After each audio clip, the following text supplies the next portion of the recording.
নমস্কার বন্ধুরা, এসএস দাস কিচেনে আপনাদের সকলকে স্বাগত। বন্ধুরা, আজ নিয়ে চলে এসেছি চুনো মাছের চাটনি।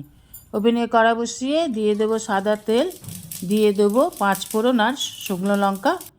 ফোড়ন দিয়ে একটু ফোড়নটাকে নাড়াচাড়া করে দিয়ে দেবো চুনো মাছগুলোকে, একটু হালকা লাল করে ভেজে নেব।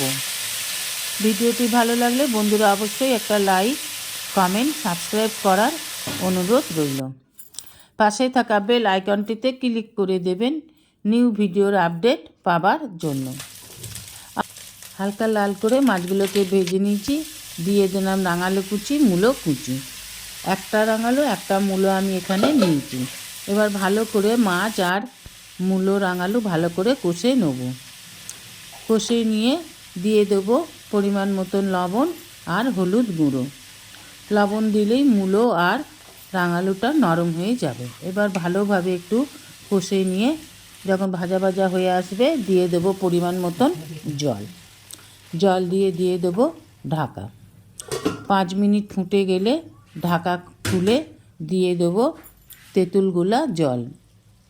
এখানে আমি পাকা তেঁতুল নিয়ে জলে ভিজিয়ে গুলে রেখেছি, জলটা দিয়ে দিলাম। এবার ভালো করে নেড়ে একটু সব কিছুর সাথে মিশিয়ে দেব। এবার দিয়ে দেবো পরিমাণ মতন চিনিটা দিয়ে একটু নাড়াচাড়া করে আবার দিয়ে দেবো ঢাকা। 5 মিনিট ফুটে গেলে রাঙালু মূলো সিদ্ধ হয়ে গেলে দিয়ে দেবো 5 ফোড়ন গুঁড়ো, একটু মৌরি বেশি আছে, দিয়ে একটু নেড়েচেড়ে নামিয়ে নিলেই তৈরি চুনো মাছের টক। এইভাবে বাড়িতে করে খেয়ে দেখবেন, আশা করি আপনাদেরও ভালো লাগবে। বাড়িতে করে খেয়ে দেখে কমেন্ট করে জানাবেন। Thanks for watching my channel SS Das kitchen.